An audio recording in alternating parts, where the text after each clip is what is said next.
Sometimes you gotta you gotta laugh. You gotta really laugh at the cringe people that are really cringing out there online when they see stories like this. It just amazes me. But public domain has been around a long time. There's a reason why it's there and why things come out of copyright. It kind of puts to the perspective, that I could do something better. And sometimes, companies get greedy with some of the things they own. Or if something comes out of copyright and you figure it's the reverse as well. But that makes it to the point where innovate. Try to shine it up just a little bit. Even though if you go into this direction on there. And, first off, before we really kick into this, if you notice that we've been a little bit light in programming, I do apologize for that. A little under the weather. It is the holiday week. We came through, Memorial Day, happy Memorial Day to our troops and their families and stuff like that, but we're getting back into order again. I came down with some weird thing, but I'm not going to go into that. But I was sick for a bit, but I'm getting all better now. Nice cup of tea every day does the body good. But I'll tell you,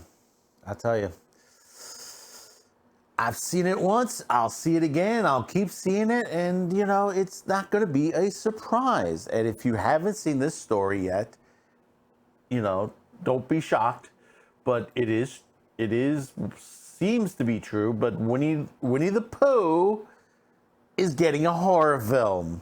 And you may ask yourself, wait a minute, how can this be possible when Disney owns the rights to this? Well, there's a little bit of this and a little bit of that, but it's not really that they own the rights. It's basically what has happened at the beginning of this year. Winnie the Pooh has fallen into public domain. And before you go jumping into it, it's not all the characters in the Winnie the Pooh books, because Disney still has a whole grip on those. And that's the one thing, and I hope someone in Congress passes that. So basically, they can't continue to do this, because you look at it, if Mickey Mouse does not end up going in public domain, I think, what is it, in about another year or two, people need to start walking away from Disney, as a product, as a company on there. If you haven't yet, like I've dropped Disney Plus. I refuse to walk into the Disney parks because of their actions and what they've been doing lately. And the thing about it is what they've done with a lot of these stories. They continue to change, remaster what they've done. Now, I said in the beginning, shining up something is all really nice and dandy. Sometimes you want to give a nice touch to an older story. But when you look back at something that's been around since I think it's about at least the 1920s, 1926, which was, Winnie the Pooh was created by A.A. Mine and illustrator E.H. Shepard, which eventually was split between Stephen Schlesinger, his family also, who basically traded for the rights for it as well. So it's shared rights between those two families on there. And the Schlesingers, when Stephen died, they sold a piece of it over the rights over to Disney itself, and this is where we get Winnie the Pooh and the Friends and Ticker and all that in the cartoons that you have seen present day and all the movies that they've created, which it is an enjoyable thing for kids and stuff like that. And for them to come out, and you got to remember, this is not the first time something has happened. Shall we talk about the banana splits, what they did to the banana splits on the side? I think, was it on the Sci-Fi Channel? They created sort of like that Friday Night Freddy type movie, horror film, which they might do a sequel. I doubt it, but you never know on these situations. If you're not familiar with the banana splits, it used to be a group of characters in costume. They used to have a great TV show, Saturday morning TV show, with a lot of fun, a lot of stuff. And for me, it goes back to the days of Danger Island. Oh,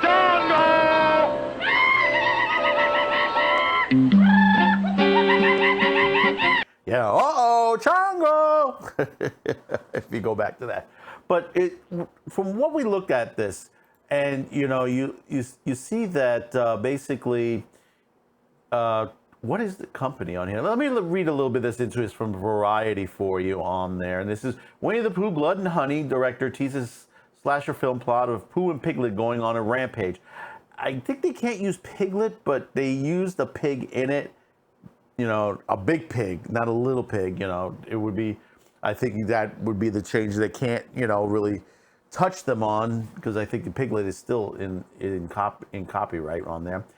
A. Mine's original Winnie the Pooh stories have lapsed into public domain 5 months ago, but the little cubby has already made his foray into slasher films. Winnie the Pooh, Blood and Honey wrapped earlier this month, and the first stills shows a demonic Pooh and Piglet about to pounce on the scantily clad young woman relaxing in a hot tub that have already set on the internet on fire.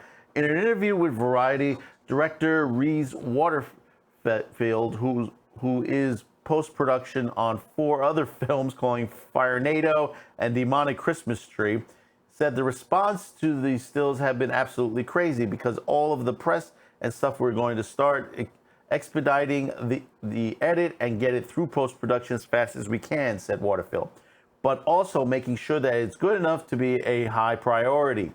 According to Waterfield, who also wrote and co-produced the film Winnie the Pooh and Blood and Honey, we will see Pooh and Piglet as the main villains going on a rampage after being abandoned by a college-bound Christopher Robin. Christopher Robin is pulling away from them, and he is not even giving them food. It's made, poor Pooh. It's made Pooh and Piglet life quite difficult because they have had to fend for themselves so much. They've essentially become feral. Boy, that sounds almost like a freaking the Yogi Bear one. Waterfield continues, so they've gone back to their animal roots. They are no longer tame. They're a vicious bear and pig who want to go around and try finding prey. The film was shot in 10 days in England, not far from Ashdown Forest. The inspiration, wow, really? The inspiration for Beeline's imaginary Hunter Acre Wood in the Winnie the Pooh stories, although Waterfield has declined to reveal the budget for the slasher flick. It probably didn't cost much. His audience said it shouldn't be expected this to be a Hollywood-level production. Jagged Edge Productions, which Waterfield runs with co-producer Scott Jeffries, made the film and ITN Studios have already signed to distribute. The release date is yet to be announced. This is something that it happens. You get a different take on this. I mean, how many takes of Dracula, Frankenstein, The Mummy? I mean, you go through all the only one they haven't really, well, actually, you could say they have Creature from the Black Lagoon really doesn't get that many. You would expect that they would have blown through that. But I think they've gotten some stuff, like that I think it was that Guillermo del Toro movie that came out. Love movie, between that creature and the woman. It is just amazing that people freak out on this. It's just like, people lose their minds. But then you have some people who says, hey, listen, I want to see it. I would not be shocked if Shudder has picked up the rights to this already. I would not be shocked at all. It's either Shudder or Midnight Pulp. I would not be surprised if those two streaming sites have not optioned the rights to it. The other one I could see is Hulu would be optioned, but that's Disney itself. Disney will try to grab money off of this. But these are the things that need to happen on this. Eventually down the line, someone says, hey, listen, we've had enough of Winnie the Pooh. Let's get something new. Let's get something fresh. I've always said, that a lot of the public domain shows you that, you could do something new and it would inspire someone to do something different. And what I mean by that, not by using the Winnie the Pooh, by saying they get started with Winnie the Pooh and then they get an idea for something else. You know, that's what allows them to do it. You know, this is the innovation, the, you know, inspiration to do this, that you're able to play with something in an established character and see what you can do with it, as crazy as this could be, and go beyond it. Now, I'm not talking about making it woke or anything of that nature, because it's just so stupid to the nature on there. You know, what they've done with a lot of stuff out there. But, you know, to rejuvenate the industry and say, you know, we need new stories. And that's what this is saying. This is exactly what it's saying. If they have to make a horror film with Winnie the Pooh, that's not being really new innovative, even though it's new and innovative. I would call Snakes on the Plane more innovative, if you remember that movie with Samuel Jackson. Different. And then they try to copy it. Think about that for a minute. Snakes on a Plane was as successful as it was, not to create a sequel or anything like that, that it was able to be imitated by someone else to make Snakes on a Train. And, you know, I mean, if we take 2 steps back and say to ourselves, you know, I could do this for Winnie the Pooh, but why not try something else? Try something different, a new character, mold something out of this, create. Because, you know, that is the major problem in Hollywood today. They've lost the creativity. They have become more idealic, or you know, they've gone down the corridors of ideology than creativity, than to the art of the film. You know, one great thing, 70s, 80s, and 90s. I keep harking back to those eras for the reason that there were some great filmmaking then. There was some great crazy movies then. You could go through the entire history of every film they made, whether it was a blockbuster, mediocre, or a bomb. Still, they're worth watching. Why? Because of the creativity of each one of these directors did with these films. This is why back then it works. This is why you have networks like Shudder, Midnight Pulp, that are showing these constantly. This is why you have shows like Joe Bob Briggs Drive-In telling you that's happening. This is why we have Spenguli on MeTV. You know, this is, you know, people look at this. I mean, there's a guy, I think he's in Australia, Terry Toon Movies, I think what it is. Terry Talks Movies, that's it. I couldn't even think of it. And he talks about these things as well, like I do on the Saturday Pre-Flight. We're rebuilding Saturday Pre-Flight to bring this out to you.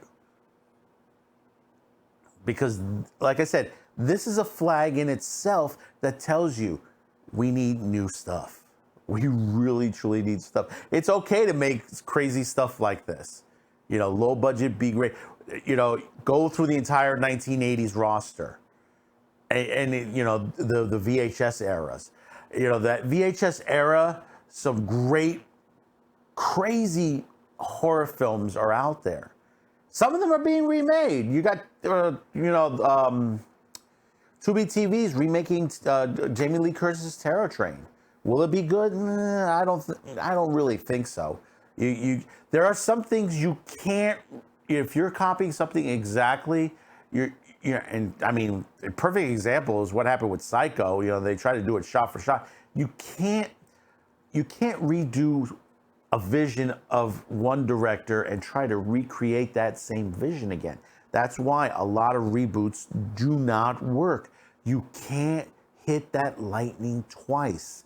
It's just basically you just people are going to tell you this constantly.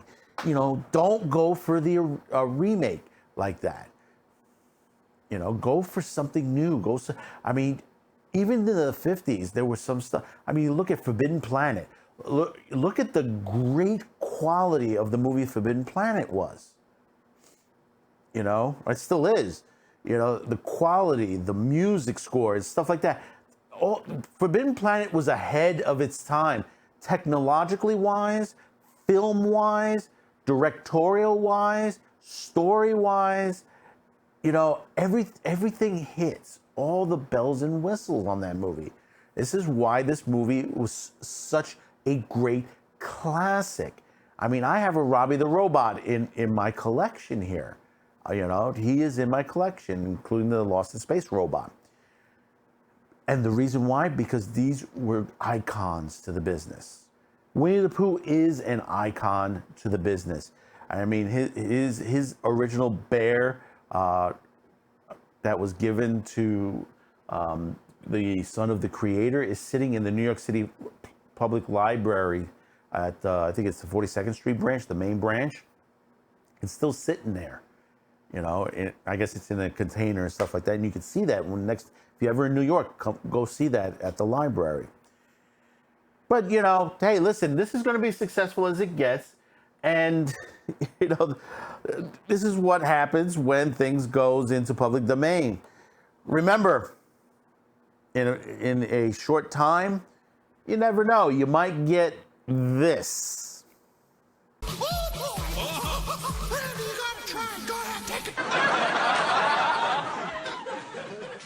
That's something no one should ever have to see.